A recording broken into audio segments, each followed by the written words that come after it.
नमस्कार दोस्तों, मैं हूं राहुल पांचाल। अगर आपने अभी तक हमारे YouTube चैनल ड्रैगो स्टडी को सब्सक्राइब नहीं किया है, तो एजुकेशन और गवर्नमेंट जॉब से रिलेटेड अपडेट सबसे पहले पाने के लिए अभी सब्सक्राइब करें और बेल आइकन पर क्लिक करके ऑल नोटिफिकेशन ऑन कर दें। फेसबुक पर वीडियो देख रहे हैं तो हमारे फेसबुक पेज ड्रैगो स्टडी को भी लाइक करके फॉलो कर लें और नोटिफिकेशन ऑन कर दें। इस वीडियो में जो अपडेट है वो बड़ी इंपॉर्टेंट है, क्योंकि आपको पता है कि हरियाणा सरकार का फैसला है कि सीईटी एग्जाम होगा, उसी के बेस पे आगे आपकी सभी भर्तियां जो है वो करवाई जाएंगी। तो अब देखिए, जो वन टाइम रजिस्ट्रेशन के लिए पोर्टल जो है लॉन्च किया गया, उसमें रजिस्ट्रेशन करते हुए बहुत सारी दिक्कतें जो आ रही हैं।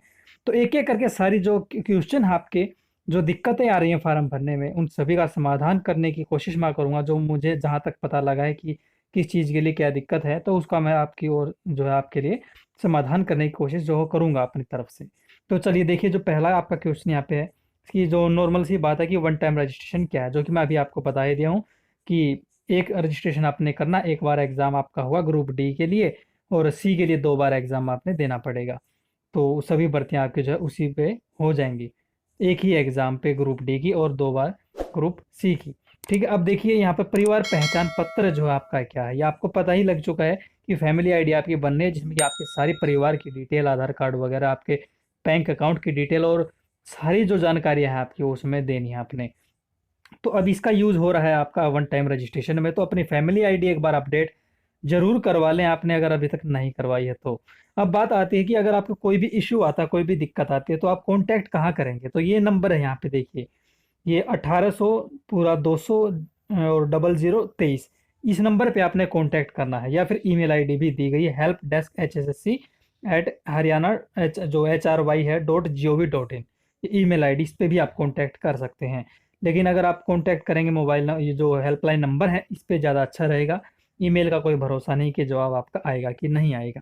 अब बात देखिए यहाँ पे, can I use any other option instead of mobile number two register my self on one time registration portal? तो देखिए, इन्होंने यहाँ पे क्लियर इन्होंने एक चीज़ कही है, पूछा है कि जो क्वेश्चन है कि क्या मैं मोबाइल नंबर के अलावा भी कोई ऐसा ऑप्शन है जिससे मैं रजिस्ट्रेशन करवा सकता हूँ? क्योंकि आपको पता है, जब रजिस्ट्रेशन करवाते हैं तो पहले अपना मोबाइल नंबर ही आपने जो है उसमें डालना होता है, उसी पे सारा रजिस्ट्रेशन आपका होता है। तो देखिए, कोई अदर ऑप्शन नहीं है, मोबाइल नंबर से ही आपने रजिस्ट्रेशन करना होगा, जिससे कि आपका OTP आएगा जब फॉर्म भरेंगे या जब भी आप लॉगिन करेंगे। ठीक है, अब देखिए पांचवा जो आपका क्वेश्चन है कि which option I have to use being Haryana domicile to register on one time registration portal? तो आप हरियाणा के निवासी हैं, हरियाणा का डोमिसाइल आपके पास है, तो आपने कौन सा ऑप्शन वहाँ पे देना है? तो देखिए, दो ऑप्शन आपको मिलते हैं जब फॉर्म भरते हैं। रेजिडेंट ऑफ हरियाणा, जिसमें कि डोमिसाइल सर्टिफिकेट आपके पास अभी है हरियाणा का, आप हरियाणा में ही रह रहे हैं। या फिर दूसरा ऑप्शन है कि परमानेंट एड्रेस इन हरियाणा, आपका परमानेंट एड्रेस तो है हरियाणा का ही, यानी आप पहले हरियाणा में रहते थे, तो आपका जो घर बार है वो हरियाणा में है, तो परमानेंट एड्रेस आपका हरियाणा में। लेकिन अभी आप हरियाणा में नहीं रह रहे हैं, यानी डोमिसाइल आपका अभी कहीं किसी और स्टेट का है, तो दूसरा ऑप्शन आपने देना है। तो देखिए, एक चीज़ यहाँ पे क्लियर है, अगर आप हरियाणा से संबंधित नहीं हैं, तो आप ये वन टाइम रजिस्ट्रेशन नहीं करवा सकते हैं, ये सिर्फ हरियाणा के निवासी ही करवा सकते हैं। अब बात अगला जो क्वेश्चन यहाँ पे है, छठा, if I don't remember my Parivar Pehchan Patra ID, what other option I can use in order to fetch my details from Parivar Pehchan पत्र? अगर आपको परिवार पहचान पत्र की ID, यानी इसका जो जो नंबर है, रजिस्ट्रेशन नंबर है, वो अगर आपको याद नहीं है, तो आप क्या करेंगे? तो यहाँ पे देखिए, इन्होंने एक और चीज़ यहाँ पे कही है कि आप आपसे ऑप्शन पूछा जाता है कि आपके पास परिवार पहचान पत्र है या नहीं, येस और नो, तो आपने कर देना वहाँ पे नो, और फिर उसके बाद आपने अपना आधार नंबर वहाँ पे उसमें डाल देना है। तो आपके आधार नंबर से भी आपकी जो फैमिली आईडी है उसकी डिटेल जो है वो उठा लेगा। ठीक है, अब इसके बाद जो क्वेश्चन अगला, I have entered my valid Aadhaar number, मैंने अपना आधार नंबर डाला, इसमें ये जो क्वेश्चन अभी छटा गया है इसी में। तो मेरा जो यहाँ पे, तो आधार नंबर आपने उसमें डाला, क्योंकि आपको परिवार पहचान पत्र की जो ID नंबर है वो याद नहीं था, तो लेकिन उसमें शो कर रहा है इनवैलिड आधार नंबर। ये क्या दिक्कत है? ये दिक्कत इस वजह से है कि आपने शायद अपनी फैमिली ID में जो अपना आधार नंबर है वो अपडेट नहीं करवाया है, तो वो अपना जरूर करवा लें, तो आपका जो ये भरा जाएगा। ठीक है, अब है अगला क्वेश्चन कि I am having Haryana domicile but I haven't registered myself on Parivar Pehchan Patra, is there any option available for me to registration on one time registration portal? तो यहाँ पे देखिए, एक चीज़ उन्होंने क्लियर कह दी है कि अगर आपके पास हरियाणा डोमिसाइल सर्टिफिकेट है, लेकिन आपने परिवार पहचान पत्र नहीं बनवाया है, तो जो है आप इस वन टाइम रजिस्ट्रेशन के लिए जो है रजिस्ट्रेशन नहीं करवा सकते हैं, ये आपने ध्यान रखना है, ठीक है। परिवार पहचान पत्र बहुत ही ज़्यादा ज़रूरी है, इसके बिना रजिस्ट्रेशन नहीं होगा। अगला क्वेश्चन है कि I don't have Haryana domicile, can I also register my self on one time registration portal. देखिए, आपके पास अगर हरियाणा डोमिसाइल नहीं है लेकिन परमानेंट परमानेंट जो एड्रेस है वो हरियाणा का है, तो आप नो, यस और नो में से जो है नो का ऑप्शन जो आता है वहाँ पे क्लिक करके जो परमानेंट एड्रेस इन हरियाणा पे क्लिक करके आप अपना रजिस्ट्रेशन करवा सकते हैं, यानी सेकंड ऑप्शन चुन लेना। जो फॉर्म आप भरेंगे तो आपके सामने ऑप्शन आ जाता है। अब है इसमें 10वां, are there any age criteria for registering on one time registration portal. तो देखिए 18 से 42 साल की एज है, या यहीं पे इस बार बात करी गई कि क्या इसके लिए एज क्राइटेरिया कुछ रखा गया है, तो हाँ, 18 से 42 साल के बीच के कैंडिडेट ही इसके लिए अप्लाई कर सकते हैं। देखिए कोई एज में छूट भी है क्या, तो हाँ एज में छूट भी है, मैक्सिमम एज में एसटी के लिए 5 साल, एससी के लिए 5 साल, ओबीसी के जो एबीसी जो कैटेगरी है उनमें 5 साल, एक्स सर्विसमैन की 3 साल, बेंच मार्क डिसेबिलिटी जो फिजिकल हैंडीकैप है 10 साल की, और जो disability S C B C के हैं उनके जो 15 साल की, और अनमैरिड जो वुमेन या फिर विडो हैं वो 47 साल की एज तक इसके लिए अप्लाई कर सकते हैं, रजिस्ट्रेशन कर सकते हैं। देखिए अब यहाँ पे 12वां क्वेश्चन है कि जो वन टाइम रजिस्ट्रेशन है सीईटी के लिए, क्या इसमें सिर्फ ग्रुप सी और डी की ही वैकेंसी के लिए ये आप रजिस्ट्रेशन करवाएंगे? जी हाँ, अभी के लिए फिलहाल ग्रुप सी और डी की ही वैकेंसी के लिए रजिस्ट्रेशन ये चल रहे हैं। अब 13वां क्वेश्चन है कि I am trying to upload my photograph but application is not following, sorry यहाँ पे allowing me to upload the photograph. जो फोटोग्राफ आप जो अपलोड करने की कोशिश कर रहे हैं वो आप जो, या फिर सिग्नेचर है आपका अपलोड नहीं हो रहा है, दिक्कत क्या है? तो यहाँ पे देखिए, या तो आपके फोटो का जो साइज़ है 500 केबी से ज़्यादा है, तो आपने ध्यान रखना है कि साइज़ उसका जो 500 केबी से कम हो। तो अच्छा रहेगा कि अगर आपके जो साइज़ है उसका फोटो का वो 200 केबी से कम हो, ठीक है, 200 केबी से कम ही रखें। और जो सिग्नेचर है वो कोशिश करें कि 100 केबी के आसपास में उसका साइज़ रखें। तो ये आप इसका ध्यान जरूर रखना कि साइज़ जो है ये कम रहे, 500 केबी से तो खासकर कम, और फोटो का जो है 200 केबी, ठीक है, और सिग्नेचर का 100 केबी। अब है 14वें नंबर पे इसमें पॉइंट। तो यहाँ पे बात है कि जो परिवार पहचान पत्र की आईडी से आपकी जो डिटेल ले रहा है वन टाइम रजिस्ट्रेशन में, क्या उनको जो है इसी फॉर्म में जो है डायरेक्ट जो ठीक कर सकते हैं? नहीं, पहले आपको अपने परिवार पहचान पत्र जो है वो अपडेट करवाना पड़ेगा। लेकिन देखिए, आपके अगर माता पिता का जो नाम है वो उसमें कुछ गलत है, या जैसे कुछ माता है आपकी उसका नाम में देवी लगाना था, या जैसे आपके फादर का नाम है उसमें सिंह लगाना था लेकिन फैमिली आईडी में नहीं लगा है, तो क्या वो यहाँ पर ठीक हो सकता है? वो हो सकता है, लेकिन आपके नाम की डिटेल, आपके कास्ट वगैरह या कुछ और डिटेल हैं वो आप चेंज नहीं कर सकते हैं, वो पहले अपने परिवार पहचान पत्र ही अपडेट करवाना पड़ेगा, फार्म में डायरेक्ट कुछ अपडेट नहीं कर सकते। यहाँ पे 15वां ऑप्शन है, जो क्वेश्चन है आपका, once I register on OTP portal how long it will be valid, कितने साल तक जो है, कितने टाइम तक ये वैलिड रहेगा एक बार रजिस्ट्रेशन करवाने के बाद? 3 साल तक वैलिड है, अगर 3 साल के अंदर जॉब मिलती है आपको तो ठीक है, नहीं तो दोबारा से आपको रजिस्ट्रेशन करवाना पड़ेगा। 16वें नंबर पर बड़ा जो क्वेश्चन है, बार बार ये पूछा जा रहा है, फीस कट गई है लेकिन वेबसाइट पर दिखा नहीं रहा है। आपके अकाउंट से तो पेमेंट हो गई है, फीस जो पैसे हैं वो कट गए हैं लेकिन वहाँ पे नहीं दिखा रहा, तो ये टेक्निकल प्रॉब्लम है। आप इंतज़ार करें कि वो अपडेट जो है कब होता है, हो सकता है कि आपका 1 दिन भी लग जाए अपडेट होने में, 2 दिन 3 दिन भी।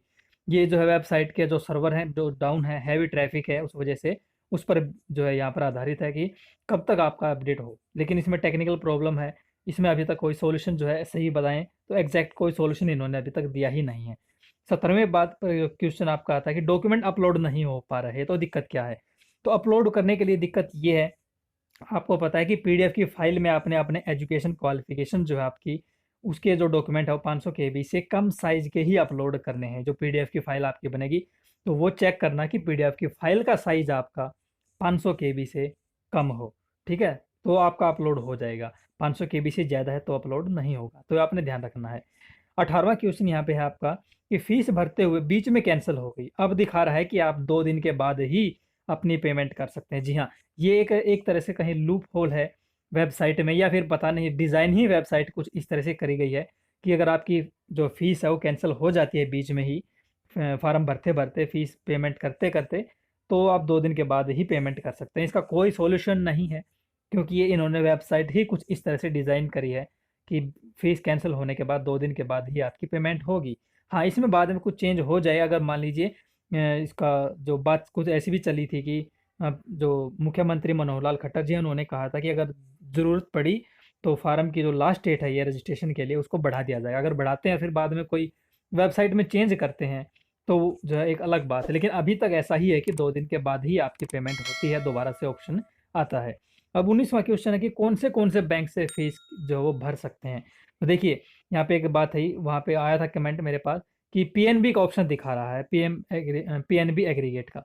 वहाँ पे देखिए वो सिर्फ जो पेमेंट गेटवे है, आप किसी भी बैंक की जो एटीएम है आपका, या जो डेबिट कार्ड है या फिर क्रेडिट कार्ड है, उससे आप पेमेंट कर सकते हैं, चाहे किसी भी बैंक का हो, ठीक है। आपने अगर उसमें ऑनलाइन बैंकिंग वगैरह जो है चालू करवा रखी है अपने अकाउंट में, तो आप किसी भी अकाउंट से करवा सकते हैं, कोई दिक्कत नहीं है, किसी भी बैंक के अकाउंट से। तो अब देखिए जो 20वां क्वेश्चन है कि सिक्स जो स्टेप, आपको पता है 6 स्टेप में आपका ये फार्म भरा जा रहा है।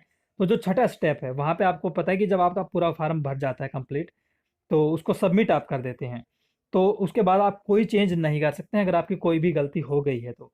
तो देखिए जो प्रिंट निकलता है उसमें आपको करना है क्या है कि नीचे आपको ऑप्शन मिलता है कि आपने साइन करना है उस पे अपना, ठीक है, और उसको फिर अपलोड करना है वापस से उसको प्रिंट को, ठीक है, पीडीएफ की फाइल बनाकर।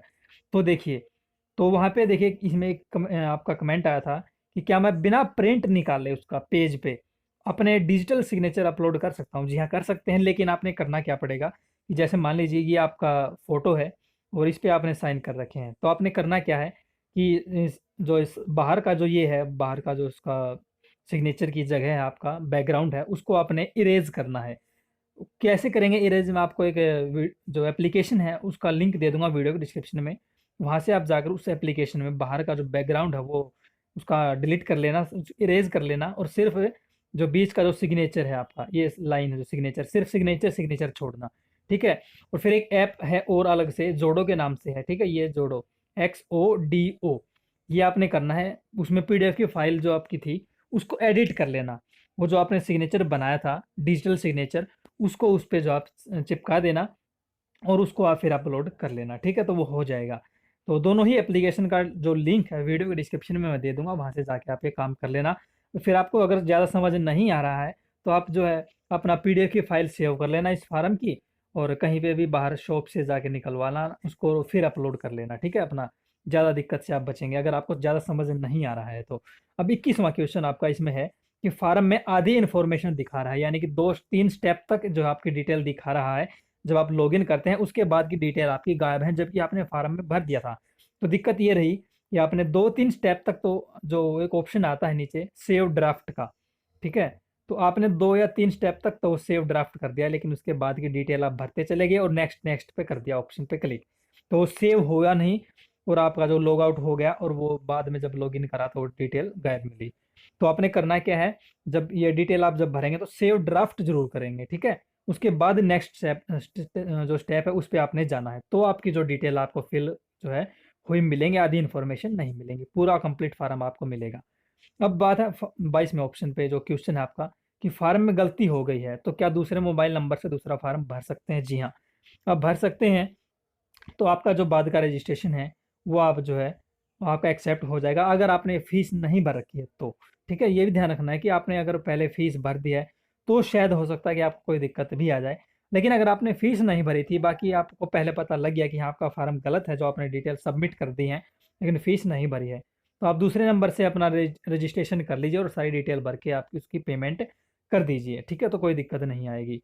अब यहाँ पे देखिए 23वां क्वेश्चन कि अगर फैमिली आईडी में कोई डिटेल गलत है और फैमिली आईडी पहले ही 2 बार एडिट हो चुकी है तो अब क्या करें। ये आपके लिए दिक्कत वाली बात है, क्योंकि 2 बार एडिट होने के बाद जो है, जो अगर मान लीजिए कोई फैमिली मेंबर है घर का, उसकी डिटेल 2 बार ही एडिट हो सकती है।